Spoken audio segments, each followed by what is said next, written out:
রাজ্য জুড়ে ক্রমবর্ধমান সাইবার ক্রাইমের প্রতিকারে এবার পাবলিক অ্যাওয়ারনেসের ওপর জোর দিল রাজ্য সরকার। কার্টুন পুস্তিকার মাধ্যমে বর্তমানে ডিজিটাল ও অনলাইন যোগসূত্রের মাধ্যমে যখন মানুষ ক্রমে ব্যাংক ট্রানজাকশন থেকে শুরু করে একাধিক বিষয়ে অভ্যস্ত হয়ে উঠেছেন, তখন প্রতিদিন সাইবার ক্রাইমও বেড়ে চলেছে। বিভিন্ন জায়গায় সাইবার অপারেশনে এক্সপার্ট মানুষজন এই ধরনের সাইবার ক্রাইম গ্রুপ খুলে সেখানে বিভিন্ন সাইটে একাধিক পপ আপের মাধ্যমে সাইবার ক্রাইম ঘটিয়ে চলেছে। এই সাইবার ক্রাইম থেকে সাধারণ মানুষের পাশাপাশি ভিআইপিরাও বাদ যাচ্ছেন না। সাইবার ক্রাইম থেকে সাধারণ মানুষকে মুক্তি দেওয়ার লক্ষ্যে এবার সরকারি উদ্যোগে অ্যাওয়ারনেস বা জনসচেতনতা গড়ে তোলার কাজ শুরু করল রাজ্য সরকারের তথ্য ও প্রযুক্তি বিভাগ। সাইবার ক্রাইম থেকে কিভাবে নিজেকে মুক্ত রাখা যায় তা কার্টুন পুস্তিকার মাধ্যমেই এবার মানুষের কাছে পৌঁছে দেবার কাজ শুরু করলো তারা। এদিন রাজ্য বিধানসভায় সাংবাদিক সম্মেলনে রাজ্যের তথ্য প্রযুক্তি মন্ত্রী বাবুল সুপ্রিয় এ বিষয়টিকে তুলে ধরলেন।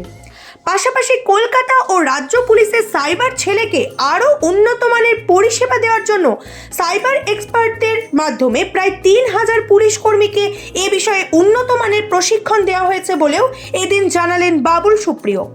বাবুল সুপ্রিয়র আশা, মানুষ যদি সচেতন হয়ে ওঠেন তাহলে সাইবার ক্রাইমের পাল্লায় পড়ে আর কোনো মানুষকে তার ব্যাংক অ্যাকাউন্টের টাকা খোয়াতে হবে না, কাউকে টাকা পেমেন্ট করতে গিয়ে সেই টাকা হারাতে হবে না, কারোর ব্যাংক অ্যাকাউন্ট ও পার্সোনাল ডকুমেন্টসও হ্যাক হবে না। আজকে যেটা আপনারা দেখলেন যে আমরা এই দুটি বই আমাদের আইটি এবং ইলেকট্রনিক্স ডিপার্টমেন্টের একটি সেন্টার অফ এক্সেলেন্স আছে সাইবার সিকিউরিটি। আমরা দুটো বই আজকে আমাদের তরফ থেকে সমস্ত বিধায়কদের দেওয়া হয়েছে, আপনাদের সবাইকেও দেওয়া হবে। সাইবার সিকিউরিটি সাইবারের সম্মোহন ভলিউম 1 অ্যান্ড ভলিউম 2 আজকে বাংলাটা দেওয়া হয়েছে, খুব শীঘ্রই ইংরেজি এবং হিন্দিটাও আমরা সবাইকার কাছে যাব। এটা দেওয়ার মূল লক্ষ্য হচ্ছে আজকের দিনে আমরা সবাই কোনো না কোনোভাবে এই ডিজিটাল ফ্রড এটাকে আমাদেরকে কাউন্টার করতে হচ্ছে। কাউন্টার কেউ করতে পারছে, কেউ করতে পারছে না, এবং সেই অ্যাওয়ারনেসটা ক্রিয়েট করার জন্যই আজকে এই উদ্যোগটা নেওয়া হয়েছে। এটা কার্টুন ফরম্যাটে, যাতে দেখুন টেকনিক্যাল যে টার্মগুলো, এই যদি ফিশিং আমরা বলি PHISHING, ওটা হয়তো চট করে মানুষ ওই টার্মটা হয়তো বুঝবে না। তো সেই জন্যে কার্টুন ফরম্যাটে খুব সুন্দর মজার করে ভেবেলো, অনেক খাটাখাটি করেছে এটার পেছনে। বিভিন্নভাবে আজকাল ছোটো বাচ্চারাও সারাক্ষণ মোবাইল নিয়ে পারা রয়েছে। ফেসবুকে আমার 7 বছরের মেয়ে সবসময় কিছু না কিছু দেখাচ্ছে যে বাই দিস, আর ওরা জানে যে এক দুটো ক্লিক করলেই ওটা অটোমেটিক্যালি টাকাটা মানে ডেবিট হয়ে যাবে। আমরা সবাই দুবার ক্লিক করলে যে কোনো গুগল প্লে বা অ্যাপেল স্টোর থেকে যদি আপনার লিঙ্ক করা থাকে ব্যাঙ্কটা, ক্লিক হয়ে যাবে। তো কন্টিনিউয়াসলি কিছু না কিছু পপ আপ আসতে থাকে। এছাড়া এখন ওই মানে যে সবচেয়ে ডিজিটাল অ্যারেস্ট, এটা যেরকমভাবে ঘটছে, যেভাবে এমনও শোনা যাচ্ছে এবং প্রত্যক্ষ করা যাচ্ছে যে অনলাইনে গিয়ে এফডি বানিয়ে দিয়ে দিচ্ছে, এফডি ভেঙে দিচ্ছে।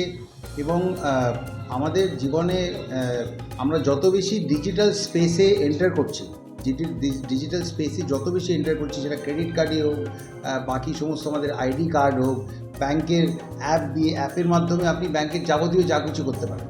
তো এইগুলো অবভিয়াসলি আমাদেরকে কোথাও না কোথাও ভালনারেবলও বানিয়ে দিচ্ছে। অনেক মানুষ অ্যাওয়ারনেসের অভাবে এগুলোর মোকাবিলা করতে পারছে না, কাউন্টার করতে পারছে না। তো সেই জন্য এইগুলো খুব সহজ আকারে কার্টুন ফর্মে, গল্পের মতো যেরকম আমরা ছোটোবেলায় পড়তাম, সেই আকারে ফেসবুকের ফাঁদে ব্যাংক থেকে বলছি, ওটিটিতে অতিলোভ, বেচারা বেচারাম, কুরিয়ারের কাহিনি, এই ক্রেডিট পয়েন্ট কেলেঙ্কারি, ছদ্মবেশী, তারপরে এই যে ফিশের যেটা বললাম ফিশের ফোঁস। আর একটা না ছোটোবেলায় মানে আমরা সবাই মোটামুটি কী বলবো, আর্থার কোনান ডয়েলের আমরা শার্লক হোমস পড়েছি।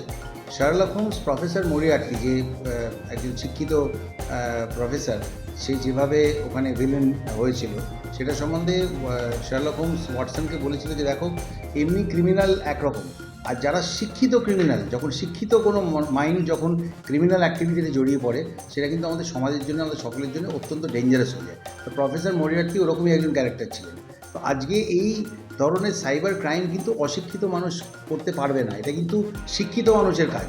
সেই জন্য বহু দেশে বিদেশে এখানেও বিদেশেও যখন সাইবার ক্রাইম করার পর ইয়াংস্টারেরা ধরা পড়ছে, দেখা যাচ্ছে একদম ইয়াং ছেলে তারা করছে, কেউ কলেজ ড্রপ আউট, কিন্তু বাকি দিকে মাথা এমন চলছে, তাদেরকে গ্রেপ্তার করা হচ্ছে, তাদের হয়তো জেল হচ্ছে, কিন্তু যখন তাদের ছাড়া হচ্ছে তখন পুলিশই বলছে যে ভাই তোমাকে রিক্রুট করলাম, তুমি বাকি চোরদের ধরতে সাহায্য করো। মানে এথিক্যাল হ্যাকিং আর এই ক্রিমিনাল হ্যাকিং, এই দুটোর মধ্যে একটা কোথাও না কোথাও মানে কি বলবো, ওই ক্রিমিনাল হ্যাকিংয়ের যে মাথাটা, যেটা আমি বললাম যে ইন্টেলিজেন্ট হতে হবে এটা করতে গেলে, সেইটাকে কাউন্টার করার জন্য ওই ক্রিমিনাল মাইন্ড হতে পারে, কিন্তু তাদেরকে এথিক্যাল হ্যাকিং বা এথিক্যাল কীভাবে সাইবার সিকিউরিটি করা যায় সেই কাজে তাদেরকে নিযুক্ত করা হচ্ছে।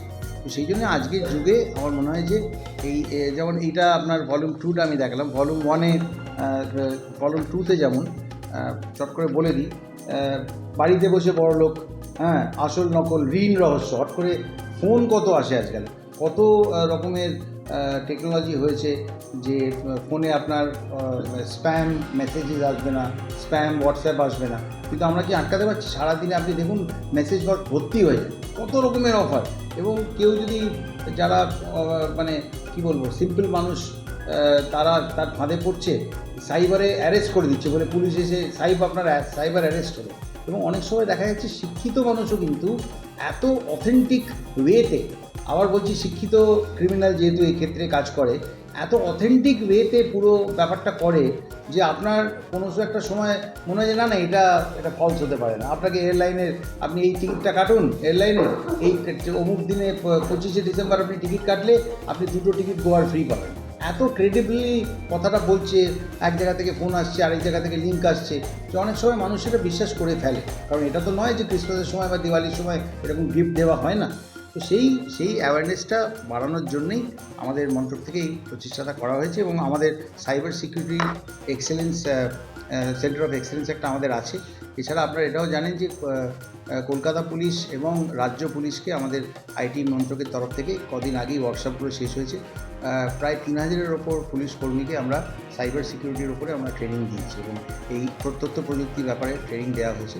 এবং আমরা আশা করছি যে আগামী দিনে এই সাইবার সিকিউরিটি সম্বন্ধে যে অ্যাওয়ারনেসটা, যে আমাদের কত দিকে কী ব্যাপারে আমাদের অ্যাওয়্যার হতে হবে, সেটা ফেসবুকই হোক, ইনস্টাগ্রামই হোক, যত সিম্পলই মনে হোক না কেন, ওই সিম্পল জায়গাগুলো থেকে কিন্তু অত্যন্ত কমপ্লেক্স সমস্ত ক্রাইম ক্রিয়েট হচ্ছে। সেটা যদি বাঁচানো যায়, সেখানে কার্টুনের আকারে মোটা শক্ত বই, ইংরেজি বই না দিয়ে, হ্যাঁ, তো সেরকম না দিয়ে কার্টুনের আকারে দেওয়া হচ্ছে, যাতে বাচ্চারা যারা পড়তে পারে তারাও যাতে বুঝতে পারে যে এগুলো পড়ে, কার্টুনটা দেখে হয়তো তাদের ইন্টারেস্ট জাগবে।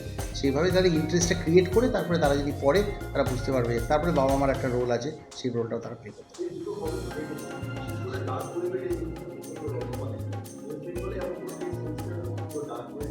ডার্ক ওয়েবটা মানে এখনকার রমরমা নয়। দেখো, গানের সূত্রে আমি অনেকদিন ধরেই এখান ওখান সারা জায়গায় ট্রাভেল করি। ডার্ক ওয়েবটা একটা খুব এস্টাবলিশড একটা স্পেস, এটা আমাদের যেরকম অন্তরিক্ষে যেরকম আমরা ব্ল্যাক হোল বলি না, মানে ডার্ক ওয়েবটা যেটা, সেটাতে আনাগোনা বহু দিন ধরেই হচ্ছে এবং তাতে, হ্যাঁ, যেটা কীভাবে ওয়ার্ল্ড ওয়াইড ওয়েব, তো এই ওয়ার্ল্ড ওয়াইড WWW যেটা ওয়ার্ল্ড ওয়াইড ওয়েব, সেটা এখন মানে এই ডিজিটাল স্পেসে মানে খুব ইন্টেলিজেন্ট থেফট যেটা বা ক্রাইম যেটা, সেটা এখন ওয়ার্ল্ড ওয়াইড ওয়েবের মতোই এরকমভাবে মাকড়সার জালের মতো আমাদেরকে চারদিক থেকে জড়িয়ে ধরছে। এটাই মূল বিষয়। তো আশা করছি আপনাদের মাধ্যমেও মানুষ জানবে এবং এই বইটা যাতে সব জায়গায় অ্যাভেলেবেল করা যায়, সেটাও আমরা চেষ্টা করছি। না, আমাকে হ্যাক করা অতটা সোজা নয়। তার কারণ হচ্ছে আমি খুব কী আর বলবো, আমি একটু গিজমো টাইপের আছি, তো আমাকে হ্যাক করতে মোটেই পারিনি। বাট এরকম লিঙ্ক আসে, সেই লিঙ্কগুলো